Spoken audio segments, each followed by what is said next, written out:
반갑습니다. 헤아려 보니까 한 5개월 반 만에 다시 사랑침례교회를 방문해서 여러분들 앞에 서게 된 것 같습니다.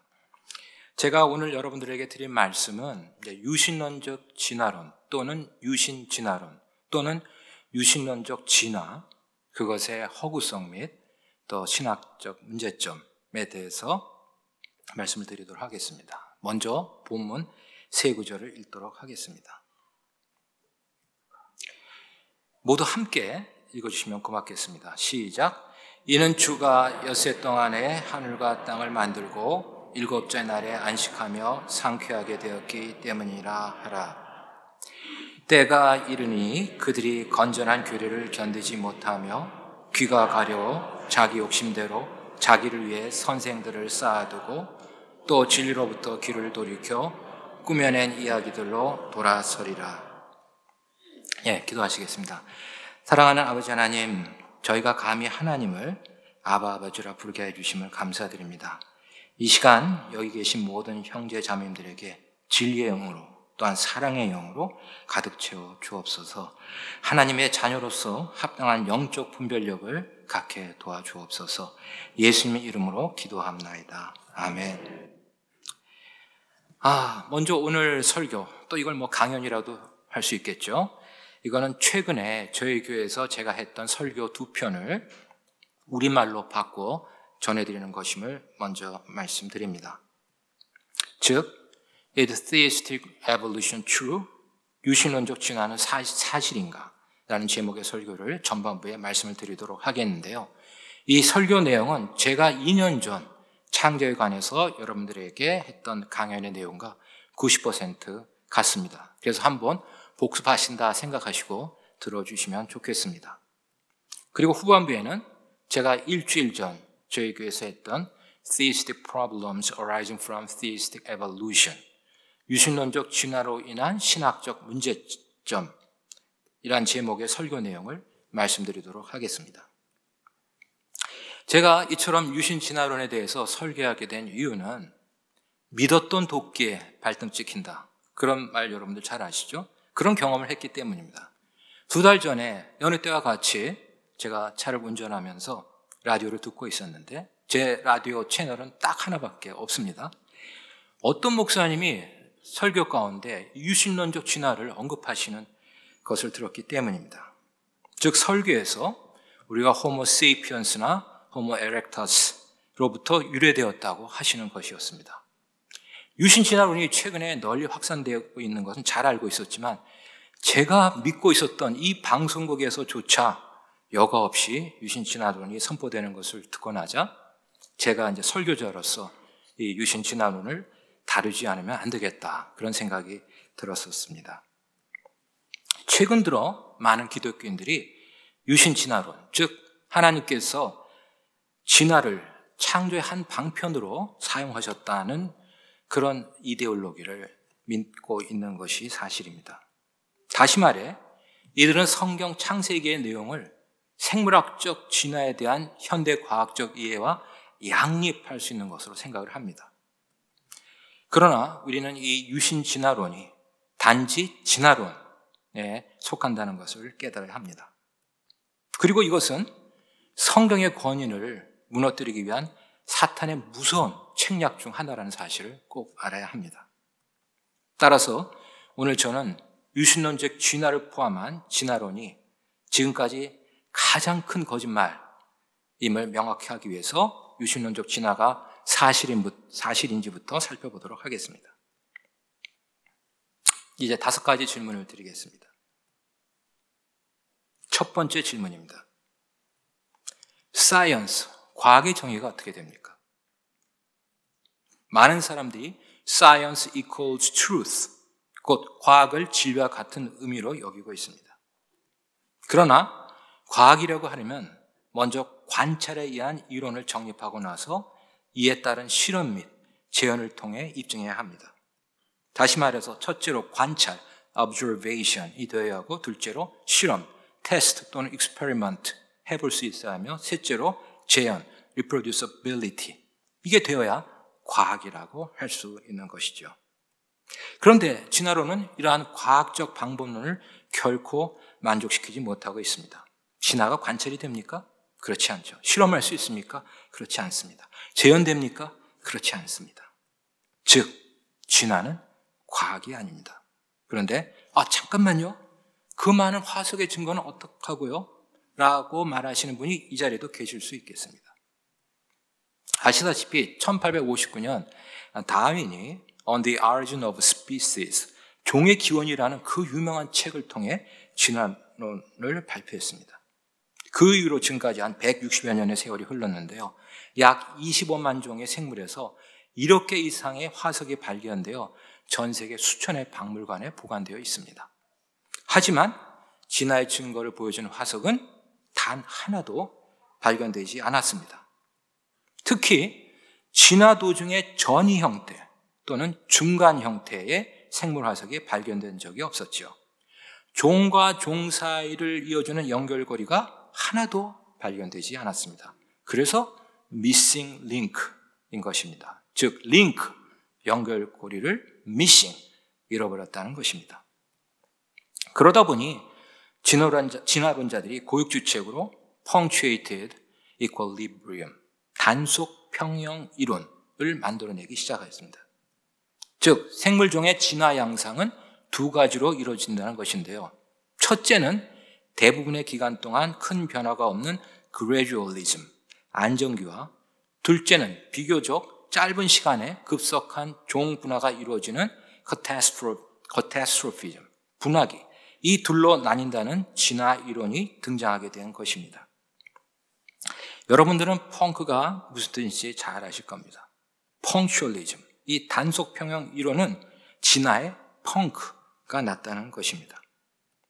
상식적으로 생각해 보면 중간 형태의 생물이 없이 다른 종이 출현한다고 하는 진화론자들의 고백은 하나님께서 종류대로 생물을 만드셨다는 성경의 창조 기사를 인용한 것과 다름이 없습니다. 창세기 1장 25절입니다. 하나님께서 땅의 짐승을 그것의 종류대로, 가축을 그것들의 종류대로, 땅에서 기는 모든 것을 그것의 종류대로 만드시니라. 하나님께서 보시기에 좋았더라. 두 번째 질문입니다. 지구의 나이가 얼마나 되었다고 생각하십니까?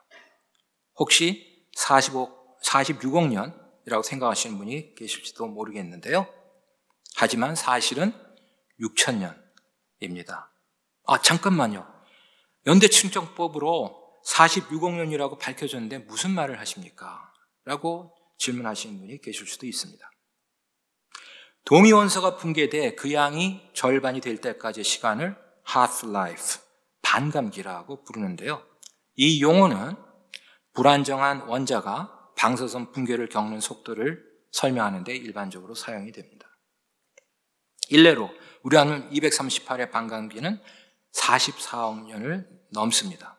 그래서 암석 내에 들어있는 방사성 동위원소들의 그 양과 비율을 측정하면 그 암석이 형성된 시기를 알 수 있다는 것입니다. 이 방법을 chronological dating, 연대 측정법이라고 하는데요. 연대를 측정하는 방법에는 여러 가지가 있습니다. 그중 지구의 나이를 측정하기 위해 보통 우라늄과 납의 비율로 계산을 합니다. 그런데 여기에는 일반인들이 잘 모르는 세 가지의 특별한 가정이 전제가 됩니다. 첫 번째 가정은 처음에 모 원소인 방사성 물질은 중간 혹은 마지막에 붕괴 물질, 자원소라고도 하죠. 이것을 포함하지 않는 상태로 있었다고 하는 것입니다. 다시 말해 처음에는 모 원소인 우라늄만 있고 이 경우에는 자원소인 납이 없었다고 가정합니다. 그러나 이 Journal of Geophysical Research에 발견된 논문을 보면 실제로 하와이에서 168년 전에 화산 폭발로 생긴 한 암석의 연대를 측정해 보니까 29억 6천만 년으로 추산되어 무려 1760만 배의 차이가 있었습니다. 이 결과에서 보듯 암석에는 처음에 모원소만 있었고 자원소가 하나도 없었다는 가정은 만화 같은 이야기입니다. 암석의 처음 상태는 아무도 알 수가 없고 오직 하나님만 아실 수 있는 것입니다. 그런데도 진화론자들이 이러한 비과학적인 가정을 하는 이유는 진화론의 요술방망이가 있어요. 그게 뭘까요? 긴 시간이에요. 진화론의 요술방망이인 이 긴 시간을 얻고자 하기 때문입니다. 시간이 길어지면 길어질수록 진화론자들이 제안하는 이론은 더욱 가능성이 있는 것처럼 보이기도 합니다. 그러나 아무리 큰 숫자에, 심지어는 무한대의 0을 곱해도 그 답은 0이 된다고 하는 사실을 기억하시기 바랍니다. 두 번째 가정, 방사성 동위원소의 붕괴가 아무것도 뺄 수도 더할 수도 없는 닫힌 계, closed system에서 발생하였다는 것입니다. 여러분들은 노아의 홍수에 대해서 잘 알고 계시죠? 이 대홍수, 지구 전체를 덮었던 격렬한 그 지각운동을 동반한 노아의 홍수 때에 대량의 원소가 유출이 되고 유입이 되었을 것입니다. 노아의 홍수를 차치하고서라도 진화론자들이 주장하는 그 긴 시간 동안에 이러한 일이 전혀 발생하지 않았다는 것은 정말 대단한 믿음을 요하는 것입니다. 그래서 진화론은 종교 그 자체인 것입니다. 세 번째 가정, 방사선 동위원소의 붕괴율은 전 시대를 걸쳐서 항상 일정했다는 것인데요. 최근의 논문들에서는 방사선 동위원소의 붕괴가 여러 조건에 따라 달라질 수도 있다는 주장이 나오고 있습니다. 특히 이 노아의 대홍수로 인한 격변을 고려하면 방사선 동위원소의 붕괴율은 시대에 따라 큰 차이가 있었을 것입니다. 따라서 이와 같이 비과학적인 세 가지 가정을 전제로 한 연대 측정법은 결코 과학적인 방법론이 아니라 과학이란 이름으로 포장된 판타시에 불과한 것입니다. 디모데전서 6장 20절입니다. 오 디모데야, 속되고 헛된 말장난과 또 거짓으로 과학이라 불리는 것의 반론들을 피하며 내게 맡긴 것들을 지키라. 세 번째 질문입니다. 자연현상을 물리학적으로 설명할 때 어떤 경우에는 법칙, law라 하고 어떤 경우는 이론, theory라고 하는데요. 이 둘의 차이는 무엇입니까? 여러분이 잘 아시는 대로 에너지 보존의 법칙을 에너지 보존의 이론이라고 하지 않지요. 이론 중에서는 아인슈타인의 일반 상대성 이론이 유명한데요. 우리는 이것을 일반 상대성 법칙이라고 하지도 않습니다. 그렇다면 이 law, 법칙과 theory, 이론, 그 차이가 무엇일까요? 물리 법칙은 추리하고 실험해서 알아낸 사실입니다. 다시 말해서 수학적, 물리학적으로 완벽하게 입증된 자연의 운행에 관한 것입니다. 예를 들어 뉴턴의 운동 법칙 세 가지, 관성의 법칙, 가속도의 법칙, 작용과 반작용의 법칙이 있습니다. 또 연력학 법칙이 있는데요. 에너지가 보존된다는 연력학 제1법칙, 또 무질서도, 엔트로피가 증가한다고 하는 연력학 제2법칙 등 여러분들이 다 아실 겁니다. 근데 이 법칙은 범우주적으로 작용하는 자연의 기본 원리입니다. 우주 반대편에서도 이 법칙들은 동일하게 작용할 것이라는 얘기입니다. 반면에 이론은 어떠한 가정을 두고 자연현상을 설명하기 위해 수학적인 방법을 통해 만들어낸 구조입니다. 그렇다면 이미 과학적으로 완벽하게 입증된 법칙과 모순되는 이론도 과학이라 할 수 있나요? 결코 그럴 수 없죠. 그런데 빅뱅 이론은 어떻습니까? 여러분도 잘 알다시피 학자마다 차이가 있습니다만 130억 내지 200억 년 전 탁구공보다도 작은 것으로부터 폭발하면서 우주가 생겼다는 빅뱅 이론은 그렇게 얘기를 하고 있죠. 이것은 엔트로피, 무질서도가 증가하는 연력학 제2법칙과 모순이 됩니다. 따라서 빅뱅 이론은 과학이라고 결코 할 수가 없습니다. 잠깐만요. 빅뱅으로 인해서 우주가 탄생했다는 증거가 발견되어 있는데요 하고 주장하는 분이 계실지도 모르겠습니다. 네, 빅뱅이라고 하지만 우주가 초기에 대폭발하는 것이 직접 관찰되지 않았죠. 물론 지금도 관찰할 수 없습니다. 단지 1920년경부터 우주가 조금씩 팽창하는 그 레드시프트라고 하는 적색 편의가 관측이 되었고 이를 설명하기 위해서 빅뱅 이론이 1931년에 생겨났을 뿐입니다. 우주의 팽창이 빅뱅의 직접적인 증거는 될 수가 없는 겁니다. 자, 모든 선입견과 사전 지식을 다 내려놓고 한번 상식적으로 생각해 보셨으면 좋겠습니다. 폭발을 하면 질서가 있게 됩니까? 없게 됩니까? 네, 질서가 깨집니다. 대신 무질서도가 증가하게 됩니다. 다 동의하시죠?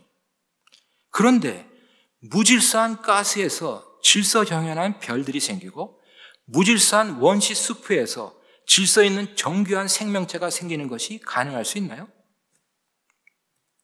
여러분들이 거주하고 있는 건물, 또 타고 다니는 자동차, 입고 계시는 의복 등 어떤 물체도 시간이 지나면 다 낡아지며 무질서해지는 것이 우리가 직접 경험하고 있는 진실이지 않습니까?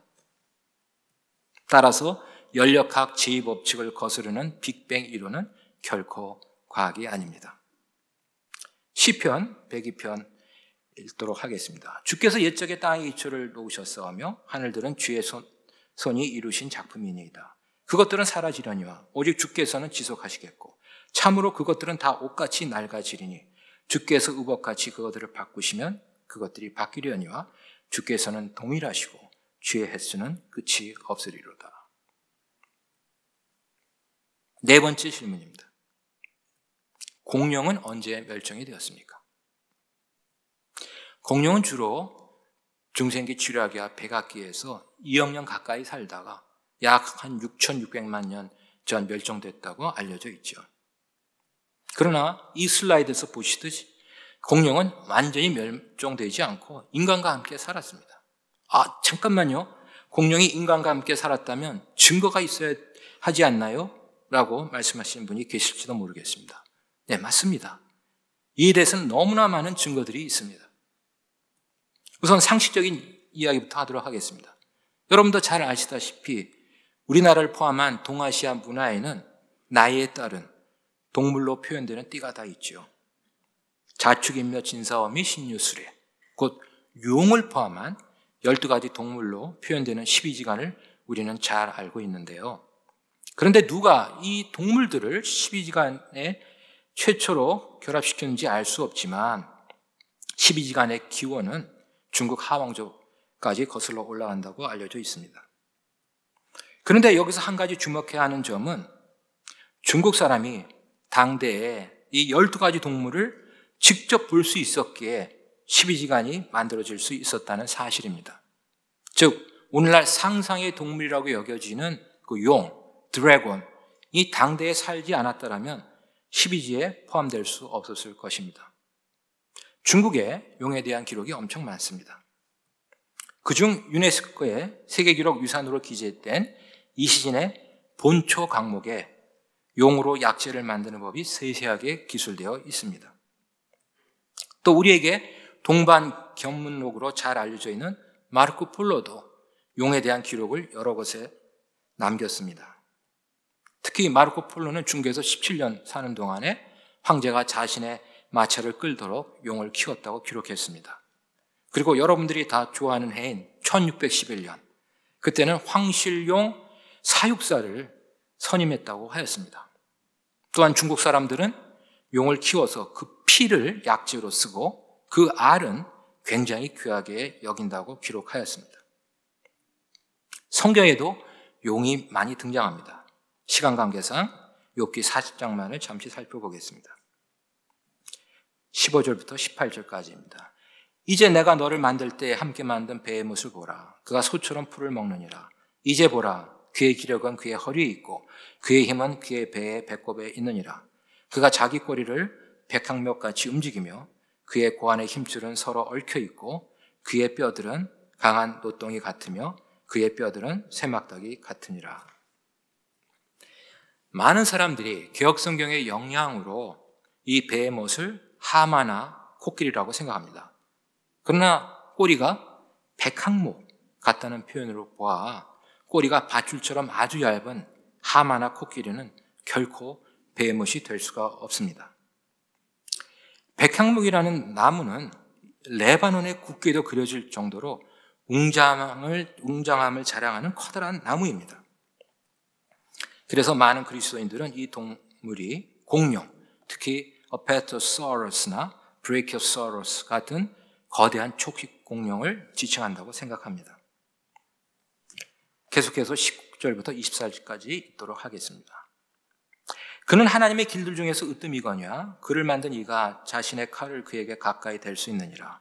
들의 모든 짐승이 노는 산들은 확실히 그를 위하여 먹이를 내느니라. 그가 그늘진 나무 아래와 갈대밭에 숨는 곳과 늪속에 누워 있나니 그늘진 나무들은 자기들의 그늘로 그를 덮고 시내의 버드나무들도 그를 감싸는도다. 보라, 그가 강을 마시되 서두르지 아니하나니 그는 자기가 요르단을 자기 입으로 빨아들일 수 있다고 믿느니라. 그가 자기 눈으로 그것을 취하며 그의 코는 올가미들을 꿰뚫는도다. 19절에서 하나님의 길들 중에서 으뜸이라고 하였는데 하마나 코끼리가 하나님이 만드신 짐승 중 으뜸인 짐승일 수가 없습니다. 바로 공룡이 모든 동물 중 가장 으뜸이죠. 또 21절에서 공룡의 처소에 대해 언급하고 있습니다. 특별히 늪속에 누워있다고 하였습니다. 최근 들어서도 공룡이 목격이 되고 있는데요. 대개 늪 지역에서의 목격담이 많습니다. 예를 들어 43년간 콩고에서 선교하였던 유진 토머스 선교사 증언에 의하면 1959년 콩고에서 공룡을 죽였다는 피그미들의 얘기를 직접 들었다고 합니다.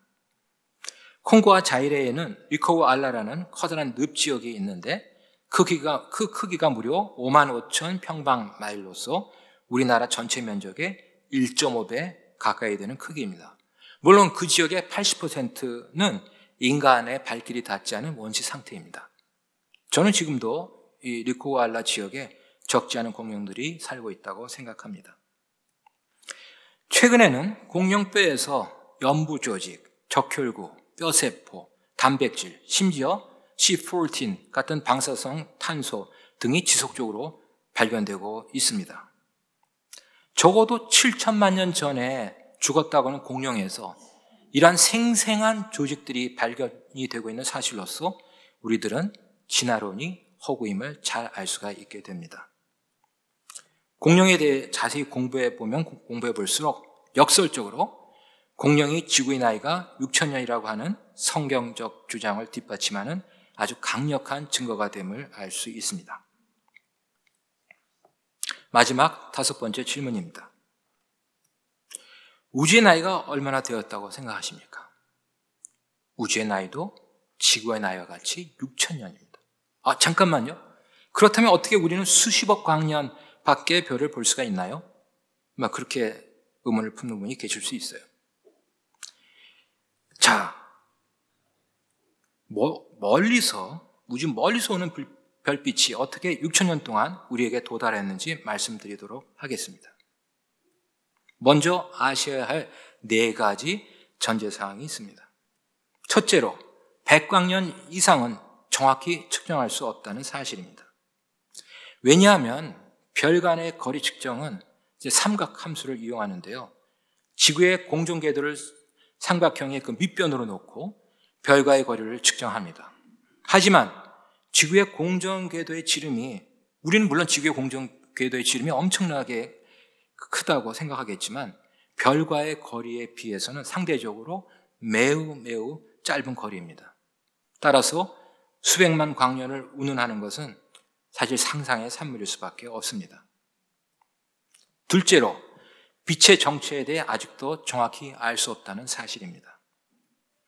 우리는 파동, 입자, 광자 또는 양자와 같은 용어에 대해서 많이 들었고 또 논의를 하지만 빛의 메커니즘을 명쾌하게 이해하지 못합니다. 아울러 빛이 모든 시간과 공간 속에서 항상 같은 속도로 움직여 왔는지도 확실히 알 수가 없습니다. 셋째로 창조는 하나님께서 6일 만에 모든 것을 만드셨을 때 바로 끝이 났다고 하는 사실입니다. 넷째로 높아심에서 말씀드리지만 광년은 거리이지 시간이 아닙니다. 자, 이제 성경을 보도록 하겠습니다. 이사야 40장 22절입니다. 땅의 원위에 앉으신 이가 바로 그분이시니 땅에 거하는 자들은 메뚜기 같으니라. 그분께서 하늘들을 휘장같이 펼치시며 그것들을 거주할 장막같이 펴시고. 이와 같이 하나님은 하늘을 휘장같이 펼치시고 장막같이 펴십니다. 성경은 10번 이상이나 하나님께서 하늘들을 펼치셨다. stretch out. stretch는 여러분도 잘 아시죠? out도 여러분들 잘 아시죠? 그렇게 성경이 말씀하고 있습니다. 그래서 우리는 패러다임 shift, 생각을 바꿔야 합니다. 빛이 어떻게 별에서 지구로 도달했는가가 아니라 별이 어떻게 여기서 거기로 갔는지 이해를 해야 합니다. 하나님께서는 지구를 먼저 만드셨습니다. 그리고 별들은 여기로부터 펼쳐 나갔습니다. 별들이 자기 자리로 펼쳐져 나갈 때 빛의 잔재를 남기게 되는데 이것이 바로 빅뱅 이론에서 이야기하는 redshift, 적색 편의인 것입니다. 우리는 이것을 아인슈타인의 상대성 이론에 따라 생각해 볼 수도 있습니다. 시간은 중력이나 속도 등의 관측 조건에 따라 달라집니다. 에베레스트 산의 정상이나 우주 정거장 같이 고도가 높은 곳에서는 지상에서보다 시간이 빠르게 흐르는 것은 잘 알려진 사실입니다. 이것을 중력 시간 지연 효과, Gravitational Time Dilation이라고 합니다. 인터스텔라라는 영화를 보셨다면 더 쉽게 타임 다일레이션을 이해할 수 있을 것입니다. 인터스텔라는 2014년에 크리스토퍼 놀란이 제작 감독한 영화인데요. 저는 개인적으로 이 놀란 감독은 정말 천재라고 생각합니다. 이 영화에는 킵 톤 박사도 제작에 참여했는데요. 그는 2017년 중력파에 대한 업적으로 노벨 물리학상을 수상하기도 하였죠. 그래서 저는 이 영화가 적지 않은 과학적 진실을 보여주고 있다고 생각합니다. 인터스텔라에서 닥터 브랜든 역을 맡은 앤 해서웨이가 이렇게 말합니다. Time is relative, okay? 시간은 상대적이야. It can stretch and it can squeeze. 늘어나거나 줄어들 수 있어. But it can't run backwards. Just can't. 그러나 뒤로 돌아갈 수 없어. The only thing that can move across dimensions like time is gravity. 시간과 같은 차원을 건너 이동할 수 있는 것은 중력이야. 그래서 닥터 브랜드가 도달한 행성에서 물리학적 요소들은 지구에서와는 매우 다르게 그려지고 있습니다. 예를 들어 그 행성에서 1시간은 지구에서의 7년이고 1m는 지구에서의 6.1km이고 초속 5km의 속도는 지구에서 빛의 속도에 해당된다는 것입니다. 어찌되었든 하나님께서 별을 창조하신 것은 창조 주간의 넷째 날입니다. 그 창조 4일째 이 인터스텔라에서 설명이 되었던 것처럼 중력 시간 지연 효과에 의해 지구의 시계가 우주나 은하의 시계에 비해 아주 느리게 흐르고 있었다면 우주에서 빛이 지구로 오기에 충분한 시간이 있었을 것입니다. 그래서 창조 6일째 아담이 눈을 떴을 때 빛이 이미 지구에 다다르고 있었고 아담이 볼 수 있었을 것입니다. 그래서 오늘 우리가 보고 있는 별빛은 창조 4일째 하나님께서 만드신 별에서 오는 빛인 것입니다. 따라서 우리는 우리의 사고의 근본을 우주의 역사를 정확히 기록한 성경에 둬야 할 것입니다. 잠언 3장 5, 6절입니다. 내 마음을 다하여 주를 신뢰하고 내 자신의 명철을 의지하지 말지어다. 내 모든 길에서 그분을 인정하라. 그리하면 그분께서 내 행로들을 지도하시리라. 자, 이제 말씀을 또 정리해 보고자 합니다. 다윈의 진화론은 과학이 아닙니다.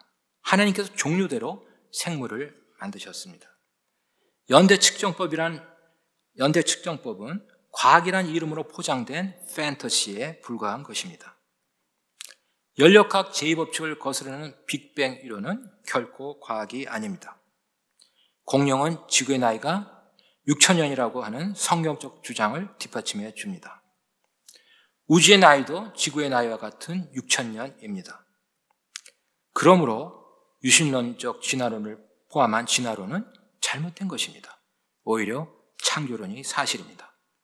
따라서 이제 유신론적 진화론에 대해서는 더 이상 언급해야 할 필요가 없어 보입니다. 그런데 저는 지난 주일에 저희 교회에서 유신론적 진화론에 대한 설교를 한 번 더 하였습니다. 그 이유는 서두에서도 말씀을 드렸습니다만 최근 들어 유신론적 진화라는 이 페이브, 꾸며낸 이야기가 기독교 매체들에서조차 점점 확산이 되고 있기 때문입니다.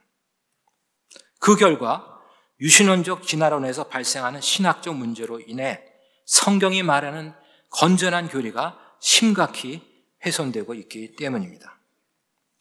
이 슬라이드에서 볼 수 있듯이 유신론적 진화에는 정말 다양한 많은 위험 요소들이 있지만 오늘은 이에 대해 일일이 다 다루지 않겠습니다.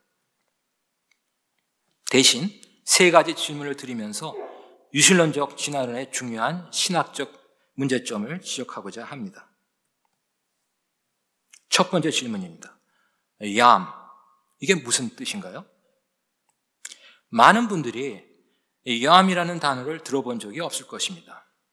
얌은 하루로 번역되는 히브리어 단어입니다. 제가 이 질문을 하는 이유는 여러 창조론 가운데 Day Age Theory, 날 시대 이론이 있기 때문입니다.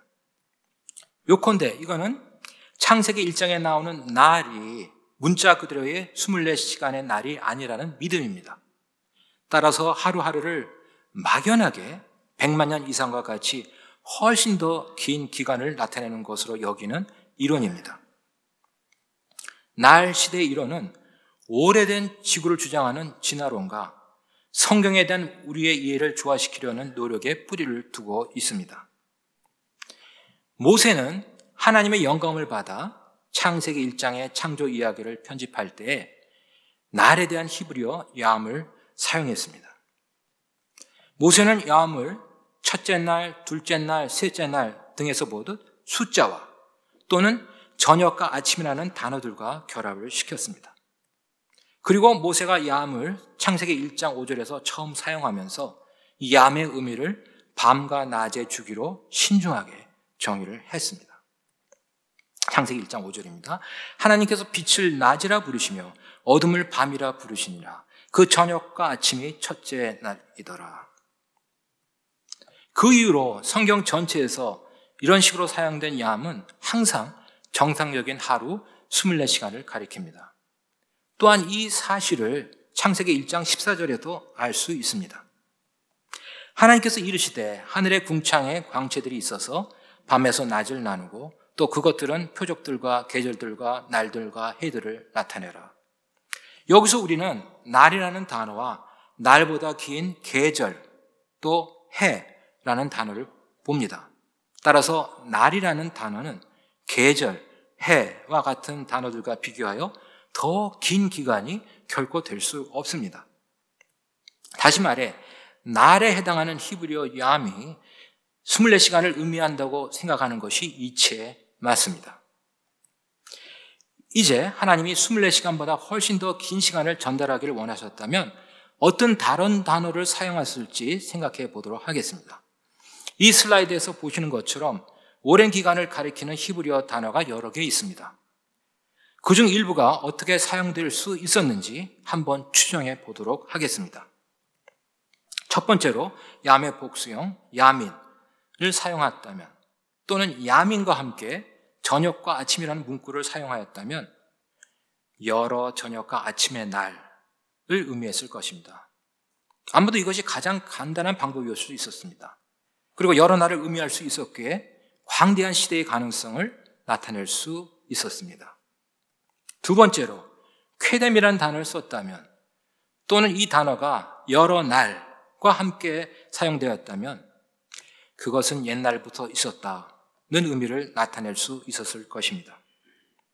세 번째로 이 날들과 함께 올람을 사용하였다면 그것은 옛날부터라는 의미를 가졌을 수도 있었습니다. 따라서 하나님이 이 세상이 오래된 창조물이라는 사실을 우리에게 알려주시기로 의도하셨다면 적어도 이 세 가지 구조를 사용하여 말씀하실 수도 있었겠습니다. 그러나 하나님은 이것들 중 어느 것도 사용하지 않으셨습니다. 따라서 창세기 1장에 나오는 염은 하루 24시간을 의미합니다.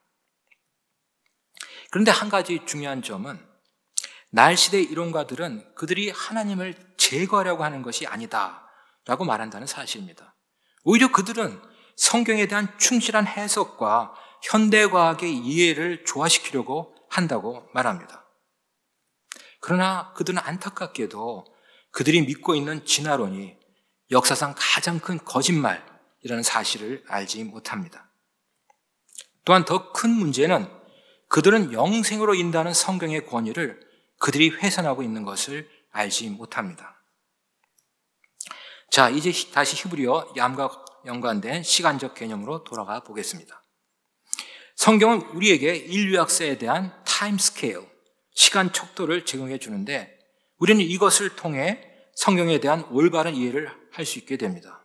그래서 이 타임 스케일, 시간 척도에 포함되는 중요한 5가지 점에 대해 생각해 보도록 하겠습니다. 첫 번째, 시간 척도는 과거로도 미래로도 무한정 확장될 수 없습니다. 창세기 1장 1절에 잘 정의된 시작이 있죠.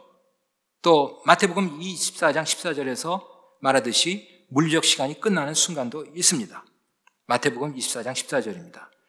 왕국의 이 복음이 모든 민족들에게 증언되기 위해 온 세상에 선포되리니 그제야 끝이 오리라. 두 번째, 총 창조 기간은 출애굽기 20장 11절 말씀대로 6일이었습니다. 엿새 동안에 주가 하늘과 땅과 바다와 그것들 안에 있는 모든 것을 만들고 일곱째 날에 안식하였느니라. 그러므로 주가 안식일을 복되게 하여 그날을 거룩하게 하였느니라. 세 번째, 우주의 나이는 성경에 기록된 족보로 추정할 수 있습니다. 이 슬라이드에서처럼 족보를 계산해 보면 지구와 우주의 나이는 수십억 년이 아니라 약 6,000년 정도밖에 되지 않습니다. 네 번째, 갈라디아서 4장 4절은 세계 역사상 가장 두드러진 사건을 보여주고 있습니다. 그러나 충만한 때가 이름에 하나님께서 자신의 아들을 보내사 여자에게서 나게 하시고 율법 아래 있게 하셨나니. 잘 아시다시피 이 사건 언제 일어났습니까? 네, 지금부터 거의 2000년 전에 일어났죠. 다섯 번째, 권능과 영광 가운데 재림하시는 그리스도의 재림은 장차 기대되는 가장 큰 사건입니다. 그렇지만 유실론적 진화론을 지지하는 사람들은 과거와 미래의 수십억 년을 포함하는 그 진화론적인 타임 스케일을 믿기 때문에 이 슬라이드에서 보인 것 같은 정확한 성경적인 역사의 시간표를 무시합니다. 그래서 이로 인해 2가지 오류가 발생할 수 있습니다. 첫째, 성경의 모든 진술을 진지하게 받아들여야 하는 것은 아니라는 것과 둘째, 특별히 우리의 복된 소망인 예수님의 재림에 대해 영적으로 깨어있지 못하게 된다는 것입니다. 이제 유실론적 진화론으로부터 발생하는 신학적 문제점에 대한 두 번째 질문을 드리도록 하겠습니다. 사탄이 언제 타락했다고 생각하십니까? 제가 이 질문을 드리는 이유는 이것이 하나님의 창조의 전체 그림을 이해하는 데 매우 중요하기 때문입니다. 즉, 간격 이론이나 날시대 이론 등과 같은 유실론적 진화론의 잘못된 교리를 논박하기 위해서는 사탄이 타락한 정확한 시간을 알아야 합니다. 아시다시피 일부 유실론적 진화론자들은 창세기 1장 1절과 1장 2절 사이에 매우 긴 시간 간격이 있으며 이 기간에 사탄의 타락이 일어났다고 주장합니다. 그러나 사탄의 타락이 일어난 것은 창세기 1장 이전이었습니다. 이를 입증하기 위해 10가지 사항을 말씀드리도록 하겠습니다. 첫 번째, 창세기 1장은 창조의 엿새 동안과 각 날에 무엇이 창조되었는지에 대해 자세히 설명합니다. 이 창세기 1장에서는 천사의 창조에 대해 전혀 언급되지 않습니다. 두 번째, 출애굽기 20장 11절입니다. 엿새 동안에 주가 하늘과 땅과 바다와 그것 안에 있는 모든 것을 만들고 일곱째 날에 안식하였느니라. 그러므로 주가 안식일을 복되게 하여 그날을 거룩하게 하였느니라. 이 구절에서 하늘이라는 표현이 첫째 하늘과 둘째 하늘뿐만 아니라 셋째 하늘도 가리킨다고 가정할 때에만 창조 주간 내에 루시퍼의 창조가 일어났다고 생각할 수 있습니다. 세 번째, 창조에 관한 구절인 출애굽기 20장 11절과 느헤미야 9장 6절을 비교하면 도움이 되는데요. 느헤미야 9장 6절 보겠습니다. 주, 곧 주는 홀로 주시니 주께서 하늘과 하늘들의 하늘과 그것들의 모든 군대와 땅과 그 안의 모든 것과 바다들과 그 안의 모든 것을 지으시고 그것들을 다 보존하시오매 하늘의 군대가 주께 경배하나이다. 이 구절은 하늘의 군대라 하면서 분명히 천사의 창조를 언급합니다. 또한 출애굽기 20장 11절과 비교하여 이 구절에서만 사용된 문구인 하늘들의 하늘을 보실 수 있는데요. 이것은 최상급을 표현하는 히브리어 방식입니다. 따라서 하늘들의 하늘은 하늘 중에서 가장 큰 것 또는 모든 하늘 중에서 가장 높은 것을 의미합니다. 즉 모든 하늘들 중에 가장 높은 하늘은 바로 하나님과 천사들의 거처인 셋째 하늘이 되는 것입니다. 그런데 출애굽기 20장 11절은 하늘들의 하늘에 대해 언급하지 않고 창세기 1장에도 하늘들의 하늘에 대해 언급하지 않습니다. 또한 이 구절들 중 어느 것도 천사를 언급하지 않습니다. 그렇다면 출애굽기 20장 11절과 창세기 1장은 첫째 하늘과 둘째 하늘만 언급하고 셋째 하늘은 언급하지 않는 것이라 보아야겠지요. 그렇다면 이것은 모든 천사들과 함께 셋째 하늘이 창조 6일 전에 이미 창조되었다는 표현이라고 할 수 있습니다. 네 번째, 창세기 1장 1절과 출애굽기 20장 11절에서 나오는 하늘과 땅이라는 표현은 우주를 가리킵니다. 잘 아시다시피 우주는 지구, 첫째 하늘, 둘째 하늘로 구성되어 있죠. 또 지구와 태양계, 은하, 그리고 그 주위에 있는 수백만 개의 은하를 포함합니다. 셋째 하늘은 우리 우주 너머에 있으며 어떤 망원경으로도 볼 수 없습니다. 다섯 번째, 출애굽기 20장 11절과 창세기 1장 1절은 둘 다 문자 그대로 24시간에 6일 동안 일어난 우주, 하늘과 땅의 창조를 언급합니다. 출애굽기 20장 11절과 창세기 1장에서는 하늘들의 하늘 또는 천사들의 창조나 하나님의 왕자의 창조 또는 셋째 하늘과 관련된 다른 창조에 대한 언급이 없습니다. 또한 사탄이 타락하기 전의 모습을 말하는 에스겔 28장에서도 땅에 대한 묘사가 하나도 없습니다. 그것은 모두 지상의 장면이 아니라 하늘의 장면처럼 보입니다. 따라서 에스겔 28장의 초점은 우주가 창조되기 전 셋째 하늘에 있는 것이며 창세기 1장의 초점은 땅에 있는 것입니다. 여섯 번째, 셋째 하늘과 천사의 창조를 분명히 언급하는 골로새서 1장 16절과 느헤미야서 9장 6절 같은 구절에는 창조의 시기에 관한 언급이 전혀 없습니다. 이 구절에서 강조되는 요점은 하나님 그분만이 만물의 창조주라는 것입니다. 일곱 번째, 출애굽기 20장 11절을 느헤미야 9장 6절과 비교하면 하늘이라는 표현에 하늘들의 하늘이 반드시 포함되는 것은 아님을 알 수 있습니다. 만약 느헤미야가 천사의 창조를 포함하기 위해 하늘들의 하늘이라는 표현을 추가할 필요가 있다고 느꼈다면, 그렇다면 출애굽기 20장 11절에서 이 표현이 생략된 것은 천사의 창조가 고려되지 않는다는 것을 암시한다고 말할 수 있을 것 같습니다. 여덟 번째, 만약 하늘들의 하늘과 그 천사들을 포함하여 모든 것이 창조주간 6일 안에 창조되었다고 한다면 아주 깔끔하다고 생각하시는 분도 계실 겁니다. 그러나 성경은 실제로 이렇게 말하고 있지가 않습니다. 오히려 우주의 창조 이전에 셋째 하늘의 창조를 두는 견해는 실제로 욥기 38장 7절과 더 쉽게 조화를 이룹니다. 욥기 38장 7절에서는 새벽별들이 함께 노래하고 하나님의 모든 아들들이 다 기뻐 소리를 질렀던 때라고 합니다. 즉, 이 구절은 하나님께서 땅의 기초를 놓으신 때를 언급하고 있는 것입니다. 천사들은 이미 증인으로 그곳에 있었고 하나님의 창조 사역을 기뻐하고 있었습니다. 그래서 욥기 38장의 자연스럽고 정상적인 해석은 하나님이 땅을 창조하실 때 천사들이 이미 그곳에서 이 사건을 목격하고 있었다는 것입니다. 그러므로 욥기 38장을 읽으면 천사들은 땅이 창조되기 전에 창조되었다고 이해하게 됩니다.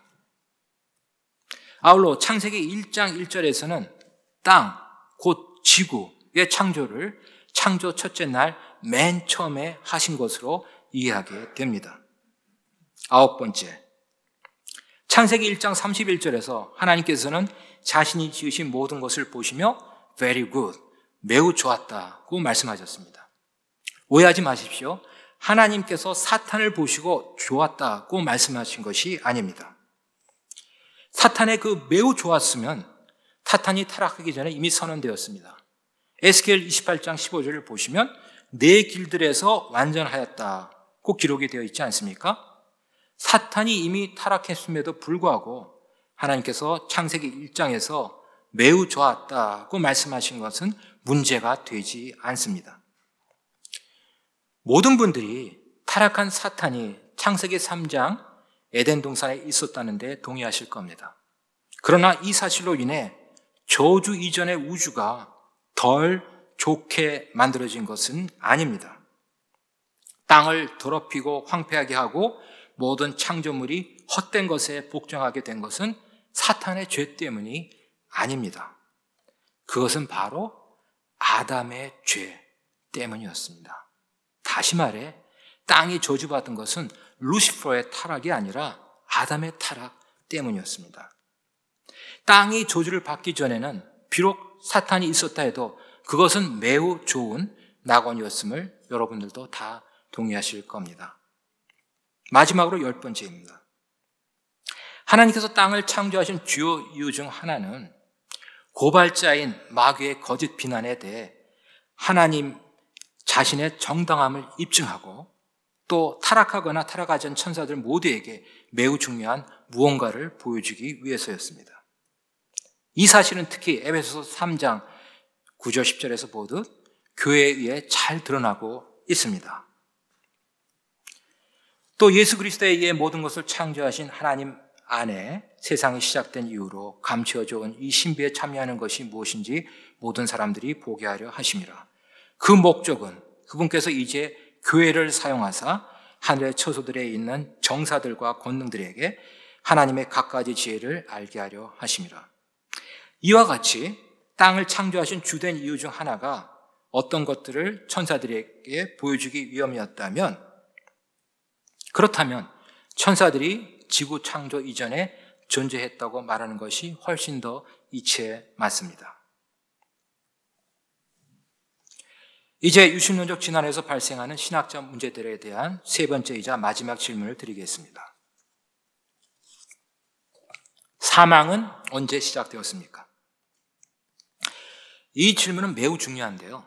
왜냐하면 사망이 이 땅에 시작된 정확한 시간을 모른다면 하나님을 찾는 길을 잃어버릴 수도 있고 예수님의 구속사역의 성경적 근거를 신화처럼 여기게 만들 수도 있기 때문입니다. 성경은 다음과 같이 분명히 선포합니다. 자, 다 함께 로마서 5장 12절을 읽어보시면 좋겠습니다. 시작. 그러므로 한 사람 아담으로 말미암아 죄가 세상에 들어오고 죄로 말미암아 사망이 들어왔나니 이와 같이 모든 사람이 죄를 지었으므로 사망이 모든 사람에게 임하였느니라. 이처럼 사망은 아담이 죄를 지은 후에 시작이 되었습니다. 다시 말해서 서두에서 말씀드렸던 것처럼 사망은 6천년 전에 시작되었습니다. 그러나 진화론, 또는 지구가 수백만 년 이상 되었을 것이라는 믿음은 생명이 지구에 처음 나타난 이후로 사망이 역사의 일부가 되어왔다는 사실을 기반으로 합니다. 여러분도 잘 아시는 세계적인 천체 물리학자이자 베스트셀러 작가인 칼 세이건은 The Secrets of Evolution are Time and Death, 진화의 비밀은 시간과 죽음에 있다는 유명한 말을 했습니다.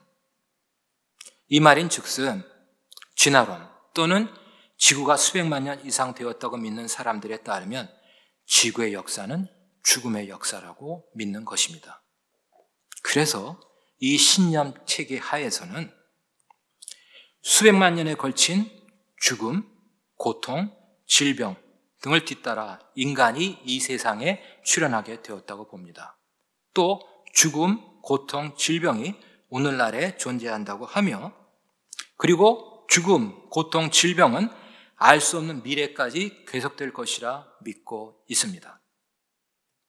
즉 이들은 죽음이 역사의 영원한 부분이라고 믿는 것입니다. 그러나 이와 반대로 성경에 따르면 time and death, 시간과 사망이 아니라 sin and death, 죄와 사망이라는 문구가 사망의 역사를 잘 요약해주고 있습니다. 창세기를 문자적인 역사의 관점에서 보면 하나님께서 very good, 매우 좋았다고 말씀하신 완전한 세상이 시작되었었습니다. 그러나 아담의 반역으로 인해 그 완전했던 세상은 망가졌습니다. 즉 죄와 그 죄로 인한 사망이 한때 낙원이었던 이 세상에 들어왔기 때문입니다. 고린도전서 15장 26절에서 바울은 사망을 마지막 원수라 하고 있습니다. 그래서 중요한 점은 사망은 우리의 원수이며 우리에게 침입한 것이라는 사실입니다. 사람과 동물의 죽음은 원래 창조에 포함되는 것이 아니었다라는 사실을 기억하시면 좋겠습니다. 그리고 비록 죽음이 이 현세에서 지배하더라도 요한계시록 21장 4절 말씀과 같이 장차 언젠가는 더 이상 사망이 없을 것이라는 사실도 늘 잊지 마시길 부탁드립니다. 이 요한계시록 21장 4절 다 함께 읽어보시겠습니다. 또 하나님께서 그들의 눈에서 모든 눈물을 씻어 주시리라. 다시는 사망이 없고 슬픔도 울부짖음도 없으며 또 아픔도 다시는 없으리니 이는 이전 것들이 지나갔기 때문이라 하더라. 수백만 년이라는 개념은 대부분의 화석을 합리한 지칭이 인간이 존재하기 수백만 년 전에 만들어졌다는 믿음에서 비롯되었습니다. 수백만 년이라는 개념을 그대로 받아들이고 그것들을 성경에 맞추려고 하는 그리스도인들은 또한 죄 이전에 동물의 죽음, 질병, 고통, 가시가 있었고 동물들이 서로 잡아먹었다는 것을 받아들여야 합니다. 그러나 이 모든 것은 죄가 있기 전에는 그런 일이 있을 수 없었다는 성경의 분명한 가르침에 어긋나는 것입니다. 여러분도 잘 아시다시피 자신이 죄인이고 잃어버린 바 됨을 깨닫는 사람들만이 잃어버린 자를 구원하러 오신 예수님을 찾을 것입니다. 그러나 진화론은 우리가 다 하나님 앞에서 죄인임을 알려주지 못합니다. 오히려 진화론으로는 성경적 의미에서의 죄를 결코 알 수 없게 만들고 있습니다. 진화론적 관점에서 죄는 아무 의미가 없게 되는데 이것은 성령님께서 하시는 일과는 정반대입니다. 성령님은 죄를 죄라고 선언하십니다. 그래서 만약 죄가 무해한 진화적 요인으로 여겨진다면 하나님을 찾는 열쇠를 잃어버리게 되는 것이며 설사 진화 시나리오에 하나님을 암만 추가해도 이 문제는 결코 해결되지 않습니다. 따라서 아담이 타락하기 전에 사망이 있었다고 하는 신학적 견해는 구원의 성경적 근거를 훼손하며 많은 이들을 영원한 지옥 불못으로 인도하는 사탄의 속임수인 것입니다. 이제 요약하면서 결론의 말씀을 드리겠습니다. 첫째, 창세기 1장에 사용된 염은 하루 24시간을 의미합니다. 그런데 만약 이렇게 해석하지 않는다면 성경의 모든 기록된 말씀을 진리로서 받아들여질 수 없게 됩니다. 둘째, 사탄의 타락이 일어난 것은 창세기 1장 이전입니다. 그런데 만약 이 사실을 제대로 알지 못하면 간격 이론이나 유신론적 진화론 같은 잘못된 교리를 논박할 수 없게 됩니다. 마지막으로 셋째, 아담이 타락한 후 죄와 사망이 세상에 들어왔습니다. 그런데 만약 이 사실을 인정하지 못하면 구원의 성경적 근거가 훼손되는 것을 막을 수 없게 됩니다. 자, 이제 잠깐 제 개인 간증을 하면서 강연을 마무리하겠습니다. 저는 기독교 가정에서 태어나고 자랐지만 언제 구원받았는지 모릅니다. 구원의 정확한 날짜를 모릅니다. 그러나 적어도 초등학교 졸업하기 전까지는 한글 개역 성경이 1.1획도 틀림없는 하나님의 진리의 말씀이라고 믿었고, 따라서 하나님께서는 개역 성경에 나온 대로 온 우주 만물을 창조하셨고 예수님만이 유일한 구원자라고 신앙 고백을 했었습니다. 그러다 중학교에 진입해서 과학 시간에, 특히 생물 시간에 진화론을 배우면서 왜 이게 성경하고 맞지 않지? 하며 고민을 하다가 제 나름대로 유신론적 진화론을 받아들이게 되었습니다. 물론 유신론적 진화론, theistic evolution 이런 터미널로지 용어를 몰랐지만 하나님께서 창조의 한 방편으로 진화론을 사용하셨다는 믿음을 중고등학교 시절 갖게 되었습니다. 그리고 나서 30대 초반 제가 존경하던 여러 미국의 목사님들의 영향으로 잠시 갭 티오리를 믿었던 적이 있었습니다. 그러다 바른 말씀과 건전한 교리에 더 관심을 갖고 또한 자연과학과 의학을 더 깊이 있게 연구를 하고 공부를 하면서 지구와 우주는 6,000년 정도밖에 되지 않았다는 믿음을 굳건히 갖게 되었습니다. 이 슬라이드를 보시면 위로부터 아래로 세 가지 색깔의 가로막대가 있습니다.